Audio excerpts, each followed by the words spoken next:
Hey, KNES 415 Biomechanics. This is Brian Campbell. Today, a Wednesday lecture, I'm going to talk to you about the elbow and Radio-Ulna joint. My little thumbnail, I was trying to put a thumbs down to my little bicep, but it somehow just made it look like I was trying to, I don't know, be in the WWE or something. So here we go. All right. So what I'm going to do first is do a quick review. I brought Bones up here to first quick review the joint articulation itself. Okay, so the elbow is a uniaxial hinge joint, right? It functions about a bilateral axis in the elbow sagittal plane.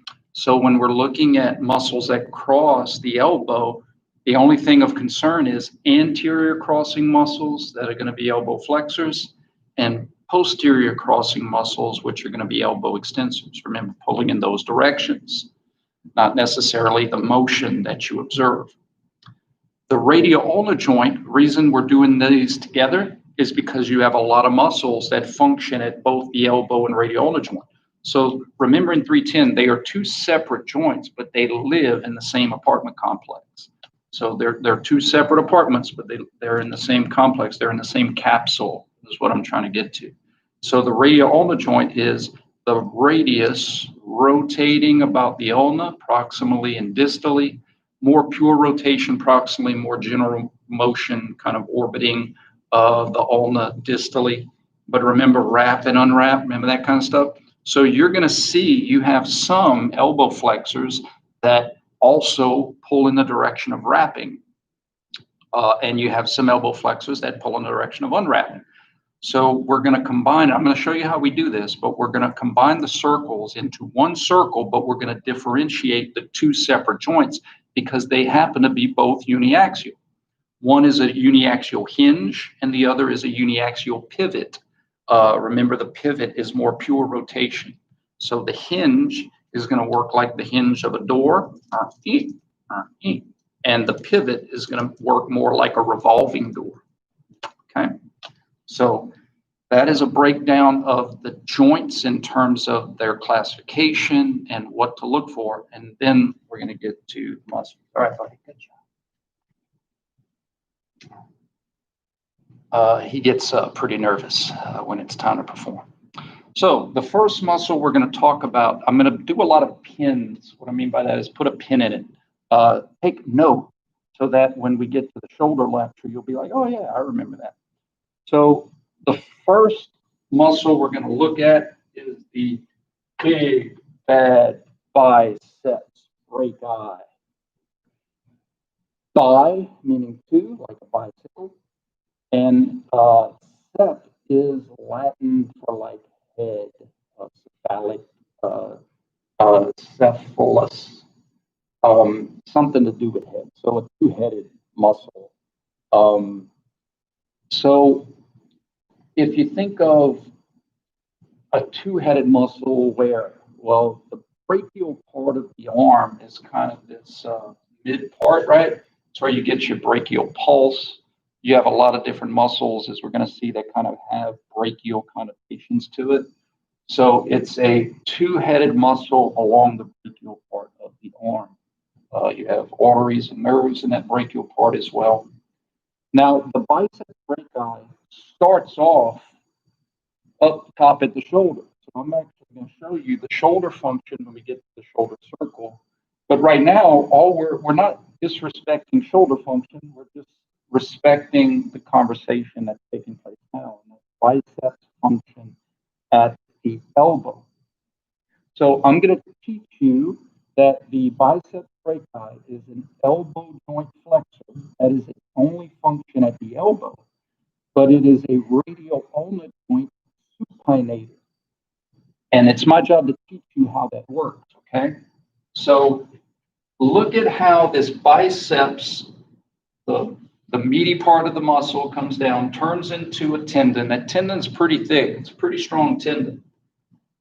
This part right here is not tendon. That's fiber, aponeurosis, fibrous tissue. You have a lot of these things because they have proprioceptors. places in space and knowing where things are. So this is mostly just kind of like fascial stuff. This is the rope. And if you notice, that rope goes to the radius. So it pulls on the radius. Remember, the radius rotates about the ulna. So if you have muscles that are pulling on the radius, you can pull in the direction of unwrap, or you could pull in the direction of wrap. Unwrap would be a supinator, and a wrap would be a pronator. Okay? If you look at this little notch right here, this little bump, these little bumps have different names, tuberosities, tubercles, but they're little bony notches that help the mechanical advantage of muscles. So this bicep is pulling on this notch. And if you imagine, let's use our imagination, that my fist is the radial head, and the radius can wrap and unwrap about the ulna. And my thumb, you see that little notch? That's a little bony notch. So imagine this biceps brachii. Let me get my TheraBand. 1 second. What did I do with my TheraBand? All right. Don't know where my TheraBand is, so I'm going to improv with some rubber gloves. I always keep a spare rubber glove handy because you never know. So check this out. Radius. My thumb is the bony notch, and the rubber glove represents the line of pull of the bicep. So the bicep, yes, is going to pull in the direction of elbow flexion, but it's also going to pull in a direction of supination, trying to unwrap, wrap, unwrap, wrap, unwrap. So it's pulling in a direction of supination of the radio-ulnar joint. Here's the possible confusion part. The biceps brachii only has one function at the elbow flexor. The biceps brachii only has one function at the radio-ulnar joint supinator. One function at two separate joints. Okay, so that could be tricky on a test. I might say, what is the biceps brachii function at the elbow? Elbow, it's only an elbow flexor. Okay, so that's important. Elbow flexor, radio-ulnar joint, supinator. That should make sense because your instinct when you do like curls and you want to supinate, feel that bicep, or when you're pulling things like cranking the lawnmower or taking out a cork in a bottle of wine, your instinct is to flex and supinate because that's what the biceps brachii wants to do. Another way to kind of see how the biceps brachii is a supinator, remember, if it pulls in a direction of supination, it's going to get shorter as you have that motion. It's going to get longer as you have the opposite motion. So if you flex your elbow at 90 degrees and you put your hand on top of your muscle belly and you pronate and supinate, you could literally feel, look at my, I'm not doing this, but notice my hand moving because the muscle belly is moving under my hand. It gets shorter as I supinate. There's the muscle belly. That's the most distal part of the muscle belly. And then as I pronate, it gets longer. Now the distal part is way over here. Supinate, pronate, supinate, pronate. Shorter, longer, shorter, longer. Pulls in a direction of supination. Okay? That is the biceps brachii. Elbow flexor, radio-ulnar joint, supinator. Right? Underneath the biceps brachii, so basically through magic and art, we extracted the biceps brachii and we're looking at what's underneath. So imagine having a sandwich and you take away the bread to see what's underneath. What we have here, we have a big, powerful elbow flexor called the brachialis. The brachialis. Now, the brachialis doesn't have the same mechanical advantage the bicep does. The bicep lives on top of the brachialis.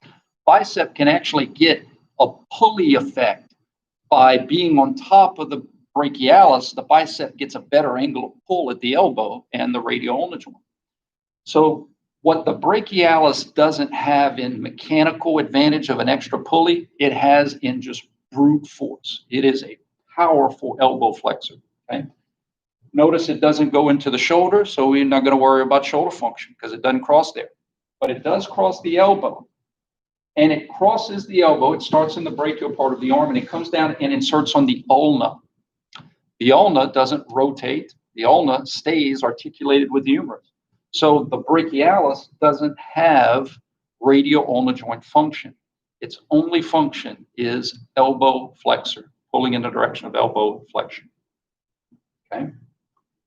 While I have this picture here, I'm going to talk to you about the supinator. Y'all, you better not miss this muscle. What does the supinator do? Pulls in the direction of supination. That means concentrically, you're going to observe supination. Eccentrically, you're going to observe pronation. And isometrically, you're going to prevent pronation. Okay? If the biceps brachii came to the medial part of the radius, right? Biceps brachii pulling in a direction of supination. The supinator comes lateral and pulls also in a direction of supination. Biceps brachii on the more medial part, or more on the inside part, and the supinator on the lateral part. So they kind of work together. Okay? The supinator crosses laterally and literally spins or pulls in a direction of supination. Bicep does it on the inside, supinator does it on the outside. So again, you should not miss the function of the supinator. What does the supinator do? Pulls in the direction of supination. Its only function is the radio-ulnar. Now, we have a term for muscles that function at multiple joints. Some people refer to them via the axes that the joints represent. So you'll have like a uniaxial muscle, which just infers that it works at one joint.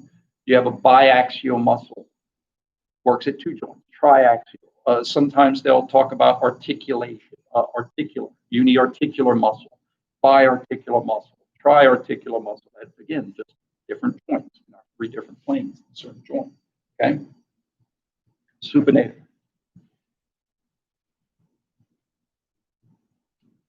All right.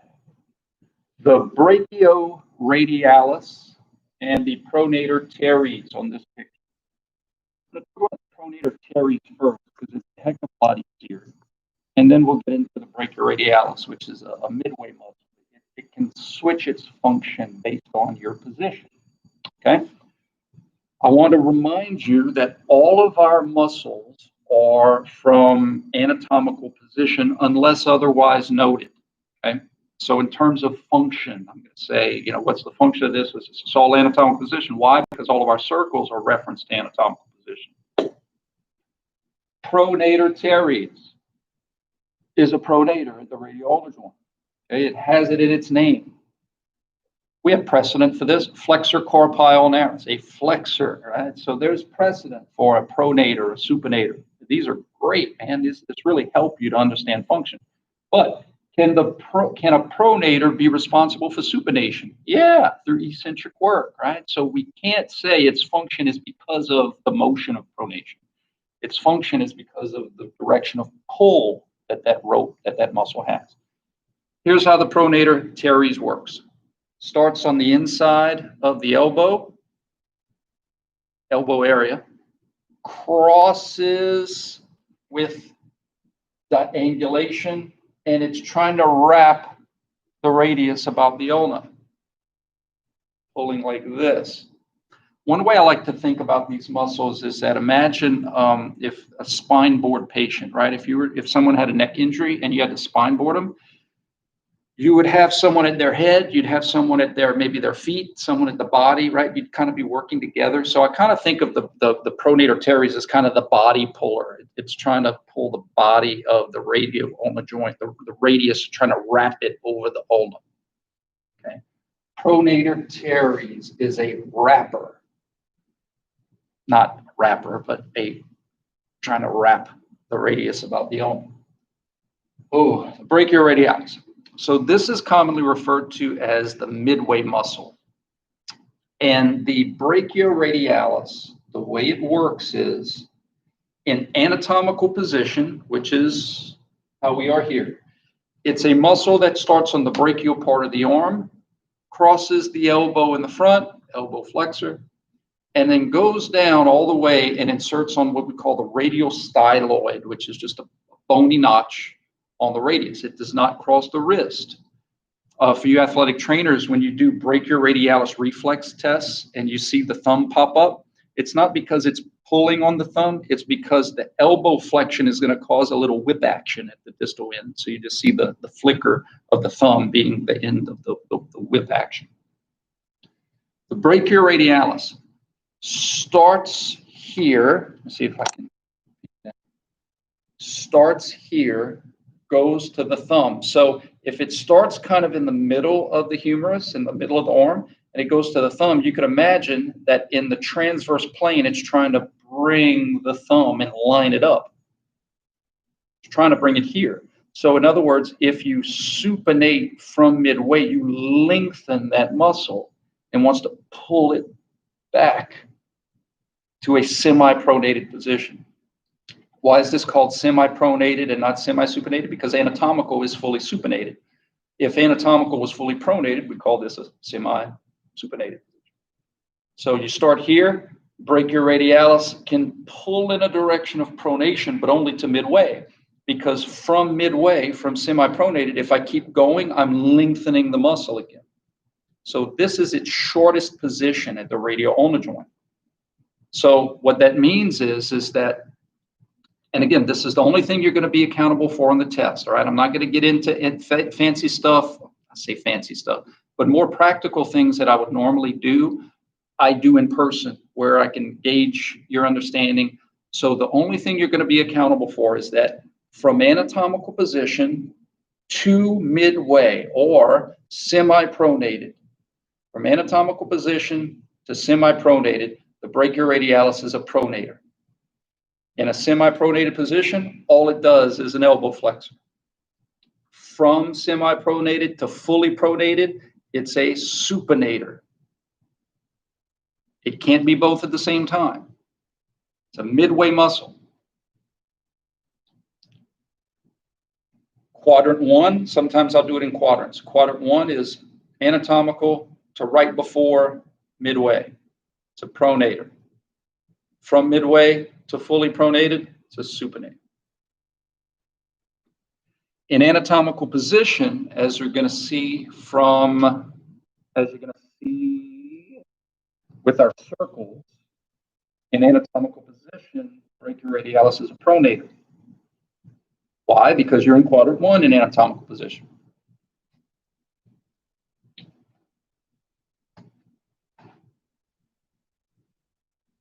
All right. There is another look at the supinator muscle, anchoring on the ulna, crossing laterally and trying to unwrap the radius about the ulna. You can imagine that muscle coming down here on the head and body and pulling in a direction of unwrap. And then we have our major elbow extensor, the triceps brachii. You have a medial, a lateral, and a long head. The long head crosses into the shoulder. I'm going to put that pin in there. We'll talk about shoulder function when we get to the shoulder. But these three heads blend into one common tendon, insert on the olecranon, which is part of the ulna. And so just like a knee, but imagine this is the knee and this is the patella. That's your elbow patella. It's your elbow's patella. And your tricep pulls on the ulna like your quad pulls on your tibia. Okay? And what's really cool is you have quad, you have 4 muscles. We're going to get to that in the knee, the prevasti and the rectus. But here you have 4 muscles. You have your triceps, your 3-headed muscle at the brachii area, and then you have this muscle called coneus and coneus. Now, why doesn't this muscle wrap or unwrap? Because it's crossing the elbow, but it's attaching onto the ulna. Ulna doesn't spin, right? It has to attach to the radius to spin. Now, the angleness here is more for stability. You know, you remember, muscles don't just move us, they stabilize us. They prevent hypermobility of bones, preventing dislocations. And so bones are for mobility, and they are also for stability. If all you did was rely on your ligaments and your capsules, you'd have dislocated bones all over the place. Muscles serve as joint stabilizers, very significant ones at that. So this angulation is there also for some stability. Pulls in the direction of elbow extension. So technically you have a quad at your elbow. It's cool. Medial, lateral, long head of the triceps, and your ankle.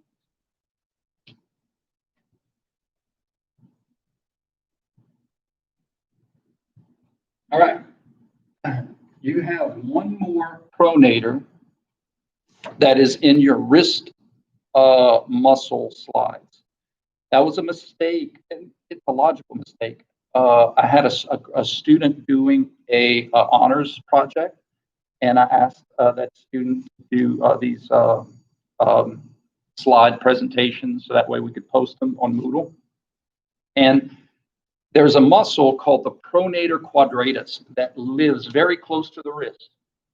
So it's logical that, remember, function is about how it crosses. It's logical to think that an undergraduate student would think that that muscle works at the wrist because it lives so close to the wrist, but it doesn't. And I'm going to pull up the picture and show you why. So your Pronator Quadratus picture is actually going to be in your wrist PowerPoint slide.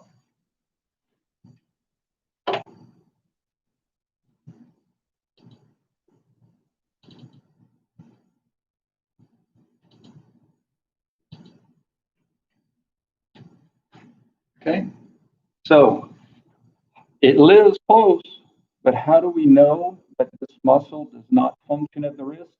Because it doesn't cross. Look at the bilateral AP. Muscles have to cross into the wristland, into these bones to pull and move. This one doesn't. The way I like to think of this muscle is that, remember, if we're spine boarding someone, if we're rolling them, we're going to need someone at the feet. And that's what the Pronator Quadratus, a muscle that pulls in the direction of pronation, Radio-Ulna joint pronation, that's square shape, quadratus. And so radius is thumb side. Let's identify the thumb. This muscle anchors onto the ulna and pulls the radius in a direction of pronation. This is how it works. It's down here. It's a wrapper pulling in a direction of pronation.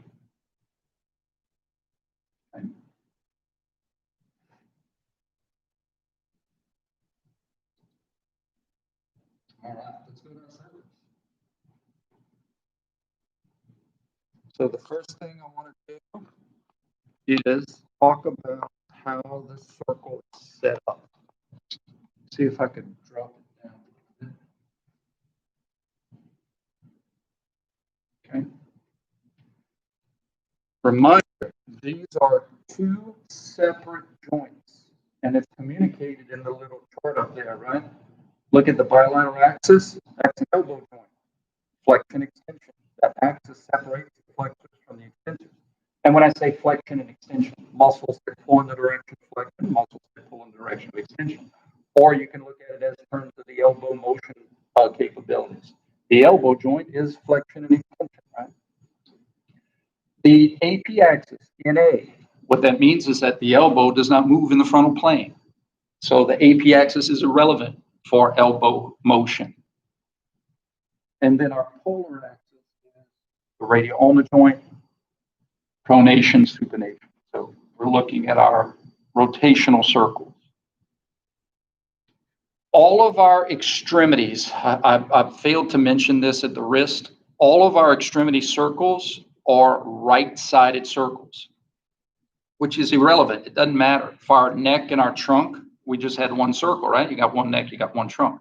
But for your extremities, we're just going to go with the right side. Why? Majority of people are right-handed, but you don't need to go redundant. redundancy would be confusing. What I mean by that is the same muscles on your right elbow and radio-ulnar joint have the exact same function as your left because they are mirrored. So even if you're doing a left-handed activity and you say, what's the wrist flexors? It's the same ones on the right. Or if you're figuring out an exercise and you say, okay, what muscles am I using here? I'm using my left elbow flexors. Well, guess what? It's the same muscles on the right. So that doesn't matter that we have right-sided. This is just for your reference of pulling in a direction of pronation. That's why this should make sense, that rotation this way would be pronation of my right. Okay. Who are the pronators? In anatomical position, that's the ones that are going to be trying to rotate this way. Who are the supinators? The ones that are trying to rotate that way. Who are the elbow flexors? The anterior, the extensors, the posterior. Now, let's talk about this rotation circle. That circle is meant, imagine a glass bowl that you can sit there and see through the bowl, okay? But it's a bowl that is sitting on both fences, meaning that the muscles inside this bowl are neither anterior nor posterior, lateral nor medial. They are sitting on both fences. All their function is rotational. So the pronator quadratus, the pronator teres, and the supinator have no elbow function, only radio-ulnar function. That's what that little circle means there. Okay. So who are the elbow flexors? These three: brachioradialis, biceps brachii, brachialis. Who are the extensors? Triceps brachii and conius. Who are the supinators? Biceps brachii, supinator. Who are the pronators? Pronator teres, pronator quadratus, brachioradialis. How do I get the brachioradialis to be a supinator? Well, I need to get out of anatomical position. I need to get past midway for the brachioradialis to pull in the direction of supination. If we're going to go with our muscles on the bottom, brachioradialis, elbow flexor, radio-ulnar joint pronator in anatomical position. Biceps brachii, elbow flexor, radio-ulnar joint supinator. Brachialis, elbow flexor. Pronator quadratus, radio-ulnar joint pronator. Pronator teres, radio-ulnar joint pronator. Does it cross the elbow in the front? Yes, but it's not a prime mover. It's not one of the big daddies, so that's why I didn't put it into the elbow circle. I'm only trying to give you the all-stars. Supinator, radio-ulnar joint supination, puller. Triceps brachii, elbow extensor. And conius, elbow extensor. Okay.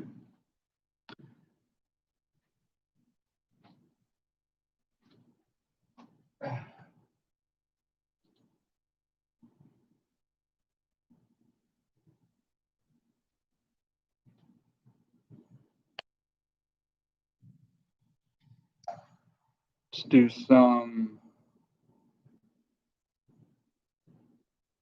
practice.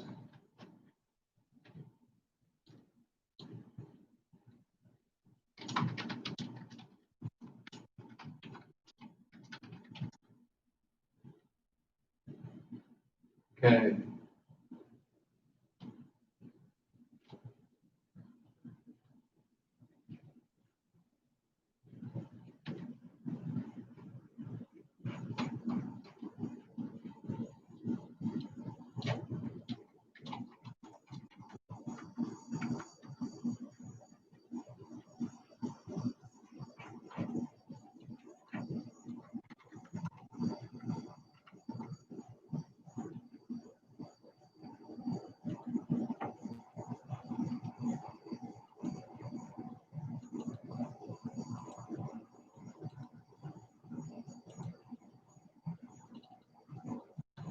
Okay, guys, bicep or tricep? Elbow flexors or elbow extensors? Left, right, right to left. Well, the answer is the elbow extensors for all. External force trying to flex your elbow, you need to recurrent the elbow extensors to do a job, whether that's to make you extend, let you flex, or prevent you from flexing. The elbow extensors are doing a job here. Your test is going to be, who are the elbow extensors? Biceps brachii and conius.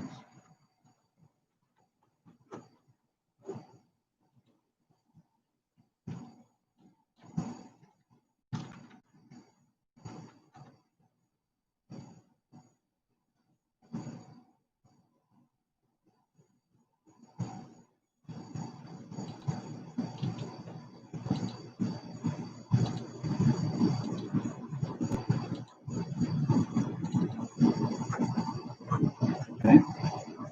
Who are the muscles being worked in this exercise?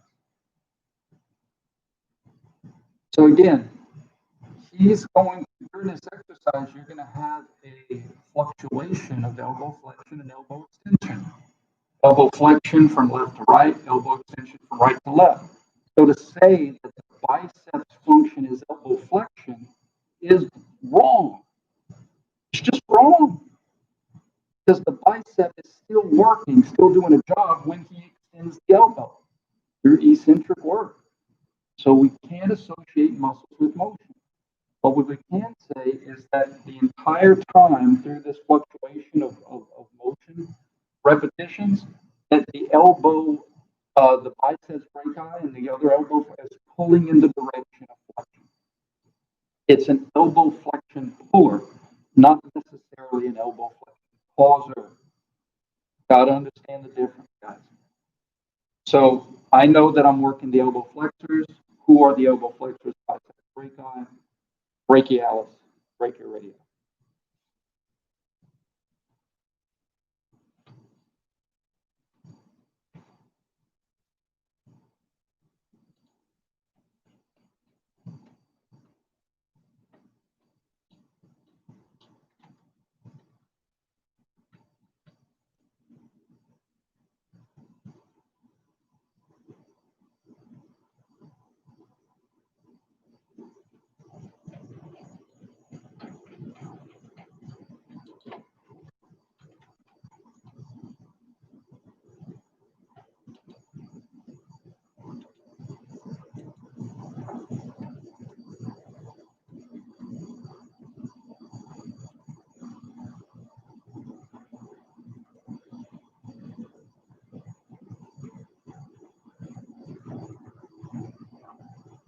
Okay.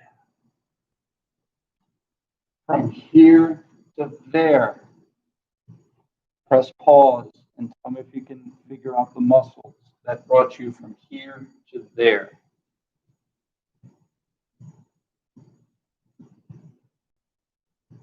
The pronators made you pronate with an external force that's trying to supinate you. Who are the pronators? Well, in anatomical position, my pronator teres, my pronator quadratus, and my brachioradialis. What about from here to there? Well, assuming you're not going to slam it down, that you're going to let it down slower than gravity. Remember, the key word is exercise. Anytime I say exercise, you're going slow and controlled.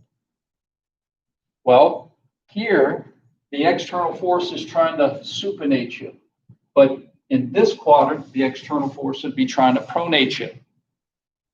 And if I don't want it to go faster than gravity, I don't want to use my pronators anymore. I need to start using my supinators. Supinators through eccentric work, letting me pronate. Who are the supinators? Well, you got your all the time supinators, your supinator and your biceps brachii. But in quadrant 2, your brachialis, your brachioradialis can be a supinator. It can pull back to midway. So what's cool is through an entire range of motion on this exercise, your brachioradialis would be working almost all the time, except right when you get in the middle. Here it would be working concentrically as a pronator, and here it would be working eccentrically as a supinator. That magical midway muscle. Okay. All right. So watch these videos as many times as you can. Thursday's lecture is going to be shoulder and scapula. And then you have all weekend to just try to absorb all that stuff. The first week is the heaviest week. Upper extremity stuff's a little more complicated. So practice, practice, practice. Then the next week, we're going to do the lower extremity stuff, and then you're going to have your test next Thursday on those, on all the muscles and their functions, okay? All right, guys. Have a good one.